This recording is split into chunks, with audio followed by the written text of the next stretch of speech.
bisa mendapatkan kebahagiaan dalam aktivitas apapun sekalipun sederhana. Tapi ketika kebahagiaan itu tidak diiringi dengan ridha Allah, rasanya itu akan selalu sementara. Kita butuh momen-momen baru untuk mendatangkan kebahagiaan itu. Tapi titik poin ketika Allah ridha dengan apa yang kita kerjakan, apa yang kita lakukan, maka Allah akan tanamkan satu cawan yang luas kandungannya, yang bisa menerima setiap keadaan dengan hal yang paling menyenangkan.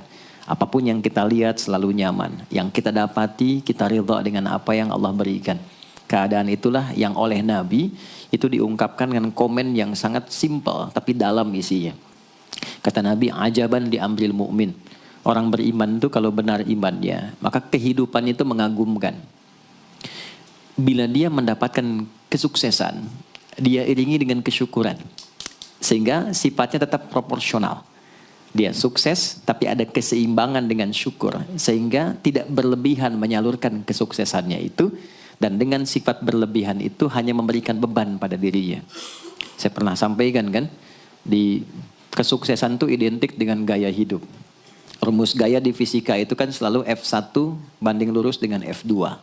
Apa yang didapat itu yang keluar. Tapi orang tidak boleh lupa bahwa F itu selalu berbanding lurus dengan P. Gaya berbanding lurus dengan tekanan, hukum Pascalnya. Semakin banyak gaya, semakin tertekan hidupnya. Itu bandingan nilai kehidupannya. Nah, jadi gaya itu diperkenankan. Karena itu bagian dari energi. W sama dengan F dikalikan S. Hukum energi kan begitu. Jadi hidup nggak mungkin kalau nggak ada energi. Tapi energi yang terbaik itu akan dihasilkan. Membawa kesuksesan kebahagiaan ketika ridha Allah tertanam. Saat dia sukses, dia bersyukur sehingga proporsional. Saat dia merasakan duka pun, dia nyaman karena punya sabar.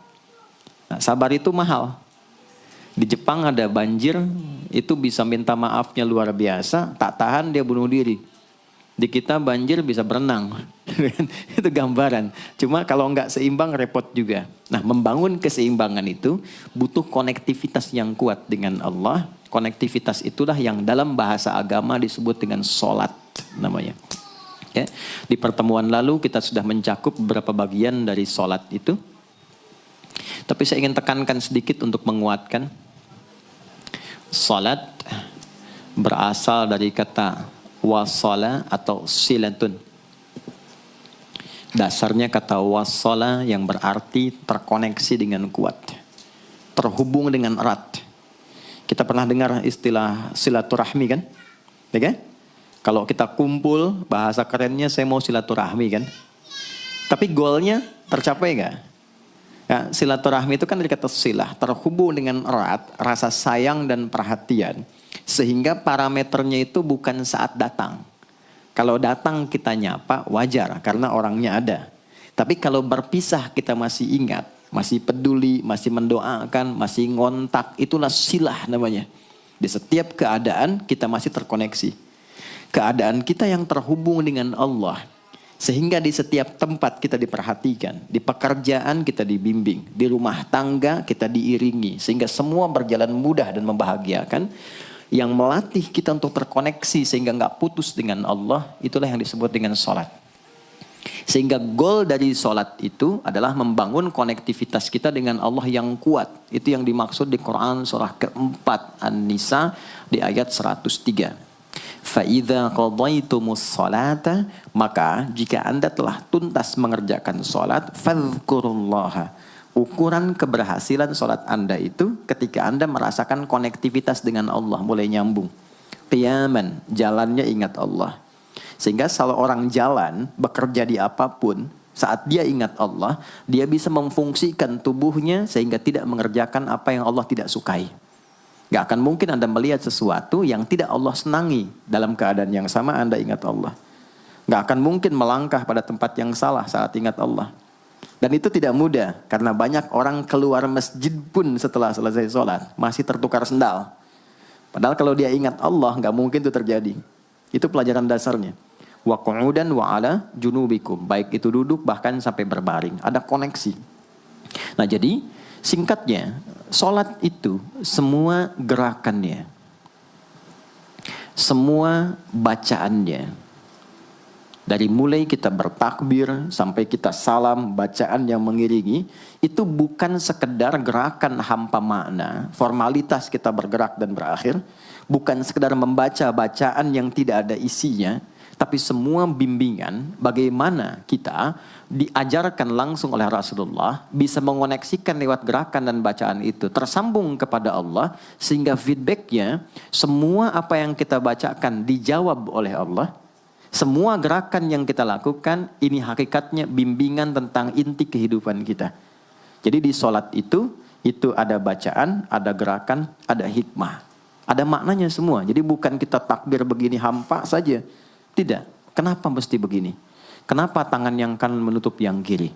Kenapa bacaannya setelah itu ada iftitah, ada al-fatihah? Itu ada maknanya. Dan dahsyatnya semua profesi-profesi sahabat dan generasi setelahnya yang belajar dengan benar tentang sholat ini, itu semua merubah hidupnya jadi lebih sukses dari apapun yang mereka pilih dalam menjalani hidup. Dan yang paling hebat, itu yang menjadikan Nabi mendapat perintah pertama bukan zakat, bukan haji, bukan umrah, bukan puasa, tapi sholat. Dan perintahnya khusus, spesial, disampaikan dalam peristiwa Isra Mi'raj untuk memberikan pesan begitu tingginya nilai sholat ini untuk kehidupan manusia. Mohon izin maaf bagi teman-teman yang baru bergabung, supaya tidak banyak mengulang, teman-teman bisa cek kembali di pelajaran sebelumnya. Kita kemarin telah selesai di pembahasan iftitah dengan tangan kanan meletakkan di punggung yang kiri, lalu kemudian diletakkan di atas dada seperti ini. Kesimpulannya adalah, saya cepat saja, dari mulai kita bertakbir, kalau ingin terkoneksi dengan Allah, maka fokuskan diri kita untuk tersambung. Buang urusan dunia semua ke belakang. Jangan bawa dalam sholat. Kalau ingin kita tersambung dengan Allah, tepikan yang lain, hadapkan diri kita, pasrahkan. Hanya Allah yang tinggi, yang agung, yang istimewa. Kalimat agung, tinggi, istimewa, itu disebut dengan akbar. Maka kita ucapkan Allahu Akbar. Kita buang semua urusan dunia ke belakang, pasrahkan diri kita, hadirkan sekarang hanya Allah yang agung saja. Itu poinnya. Kenapa problemnya tidak sedikit orang sholat itu sulit menemukan kekhusyuan? Karena dia bertakbir masih membawa dunia. Dia tidak sholat dengan memahami gerakan takbirnya. Dia jadikan sebagai formalitas. Apakah benar? Secara fikih benar. Gugur kewajiban, dapat pahala sesuai keikhlasan, tapi value dari sholat yang mahal itu nggak dapat. Itu poinnya. Buang semua urusan dunia, kemudian tambatkan diri kita hanya kepada Allah. Dan uniknya kata Nabi, di fase itulah setan mulai bertugas yang mengganggu kita, supaya kita tidak fokus untuk memahami dan melakukan apa yang kita baca dan kita gerakan. Ada setan khusus menggoda orang sholat, namanya khanzab. Nanti ada 9 jenis setan yang detil tugasnya itu berada di sekitaran kita. Mungkin satu kali Mas Baim kita belajar tentang fikih setan. Belum pernah ada kan ya? Anda kalau ke sini cuma tahu jalan yang lurus, nggak tahu macetnya, nggak tahu lubangnya, sulit menghindarinya. Kebanyakan orang belajar tentang malaikat tapi nggak belajar setannya, sehingga nggak tahu setan apa yang sedang memprovokasi dirinya. Di Quran, malaikat disebutkan 88 kali, setan disebutkan 88 kali. Kalau kita cuma dengar motivasinya, nggak tahu provokasinya, kita nggak tahu bagaimana cara menghindari yang ini. Itu poinnya. Khanzab itu dia menggoda orang sholat, dimulai dari takbir. Jadi kalau belum takbir, Anda bisa merasa fokus apa saja. Nggak percaya silakan. Sebelum takbir tuh bisa siap fokus. Tapi begitu Anda mulai bertakbir, di hadis riwayat Abu Daud, Allahu Akbar, fayaqulu syaitanu. Maka di sini setan mulai tugasnya untuk mengganggu orang supaya nggak dapat nilai-nilai tadi. Maka dia berkata, udhkur kadza. Kamu ingat ini ya, kamu ingat itu ya. Betapa Anda memulai dengan membuang semua urusan dunia. Tapi kalau sudah takbir, itu setan yang install. Masuk sendiri dia. Makanya kalau nggak percaya silakan nanti zuhur tuh ya. Begitu Anda takbir, itu masuk semua. Ingat ini, ingat itu, mobil parkir di mana. Sampai ceramah saya sekarang pun itu akan masuk. Ingat ya, ada setan yang goda. Nah itu setan itu. Itu setan sendiri. Membuat kita itu begitu lupa. Sampai lihat ujung hadisnya. Hatta la yash'ural musalli kam raka'atan yusalli. Sampai nanti akan ditemukan orang sholat. Dia tidak sadar berapa rakaat sedang menunaikan sholatnya. Nah itu kalau Nabi sampaikan pasti terjadi. Poin. Untuk kita bisa mengatasi itu, poinnya apa? Quran surah ke-29 dulu, ayat 45. Quran surah 29, Al-Ankabut, ayat 45. Di Islam tuh uniknya begini, istimewanya. Nggak ada satupun ibadah yang hasil kreasi manusia. Semua terukur. Ini dalilnya, alasannya, landasan kita ibadah itu dari Tuhannya ini. Penjelasan contohnya ini dari Nabi. Pakemnya begini, kodifikasi ilmunya seperti ini. Sehingga terjaga sampai kapanpun. Dan tidak ada satupun yang kita kerjakan dalam ibadah, kecuali semua punya landasan yang kuat. Dan hebatnya diterangkan. Ini caranya, ini bacaannya, ini maksudnya seperti ini hikmahnya. Kenapa Anda begini? Kenapa begitu? Hasilnya apa? Ketika seseorang sedang memulai sholatnya, dari awal dia pengen fokus, tapi ketika dia mulai bertakbir, muncul godaan, maka sebelum sholat ditunaikan, Allah sudah ingatkan, Utlu ma uhya ilaika minal kitab. Utlu itu dari kata tilawah. Artinya baca, pahami, amalkan apa yang telah dipahami itu. Jadi sejatinya sebelum sholat, kata Allah kalau ingin menikmati sholatnya, ingin tahu value dari sholat dan dihasilkan seperti orang dulu meraihnya, maka jangan kita terfokus untuk formalitas saja. Yang penting benar bacaan, takbir sampai salam terjaga. Betul, sekali lagi, itu menggugurkan kewajiban, formulasinya selesai, secara fikih tuntas, tapi hikmah sholat yang tadi itu kita nggak dapat. Maka yang terjadi apa? Baca dulu, tilawah, utlu, baca, pelajari dulu, sebelum sholat. Kemudian pahami, kenapa takbirnya begini? Kita kemarin sudah belajar. Kenapa tangan kanan menutup yang kiri? Apa maksudnya sampai kita diperintahkan sholat? Bagaimana kemudian saat kita baca Al-Fatihah? Kenapa yang dibaca itu? Apa yang jadi bimbingan dari Al-Fatihah untuk kehidupan kita? Kalau sholatnya seperti itu akan merubah hidup kita. Itu langsung Allah sampaikan demikian. Lalu kerjakan, wa aqimis shalah, tunaikan sholat seperti aku tadi isyaratkan, kata Allah. Inna sholata tanha 'anil fahsya wal munkar. Maka jika engkau menunaikannya seperti itu, sholat akan merubah hidupmu. Itu kata Allah tuh. Minimal mendorong kita berbuat jadi lebih baik. Jadi bukan sekedar menjadikan kita pribadi baik, tapi semua yang kita kerjakan menjadi lebih baik. Itu sholat. Itu yang bisa merubah seorang Jundub bin Junadah yang dikenal dengan Abu Dzar al-Ghifari. Ini teman-teman, kenapa Ghifar itu viral? Ghifar itu adalah desa pembegal. Jadi semua sekampung begal semua. Sekampung. Pimpinannya namanya Jundub bin Junadah. Jundub bin Junadah. Singkatnya masuk Islam. Saat masuk Islam, secara singkat saja, Nabi arahkan, diajarin sholat. Betapa sholat merubah hidup beliau, jadi lebih baik. Kembali ke kampungnya, mengajarkan, singkatnya apa? Madinah heboh dengan kedatangan tapak kaki, yang ternyata itu orang-orang Ghifar. Sekampung kurang lebih masuk Islam, dan berubah jadi orang baik semua. Merubah hidup mereka. Jundub orang sukses, setelah itu jadi ustadz. Ini mungkin yang menginspirasi judul preman jadi ustadz.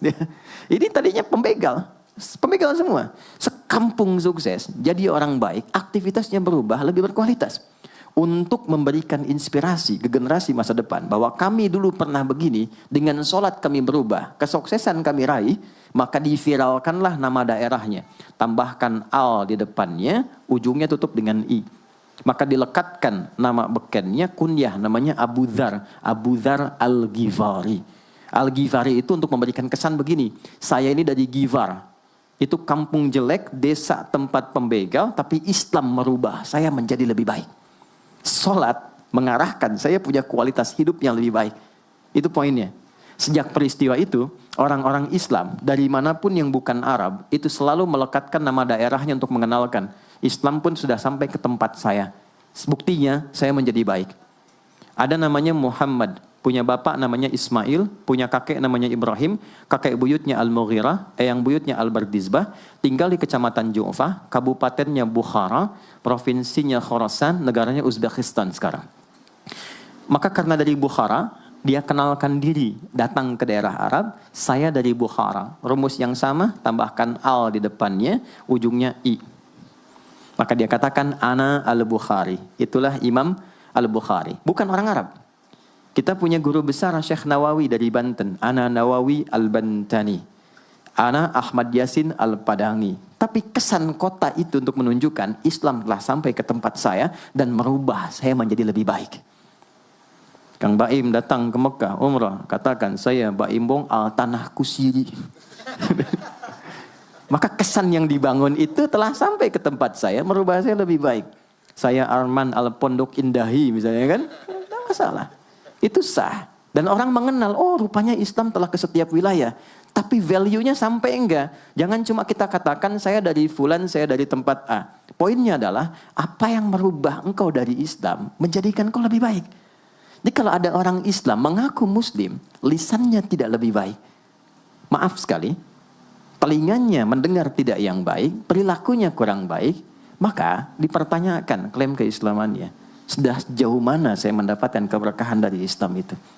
Itu yang menjadikan kenapa sholat paling pokok dipaksa kita wajib, bukan karena sujud rukuknya. Anda tidak sujud pun tidak akan menurunkan status Allah sebagai Tuhan, tetap Tuhan. Tapi ternyata ada value besar yang dengan kasih Allah diminta kita sholat supaya kita minimal jadi orang baik dan sukses dalam hidup.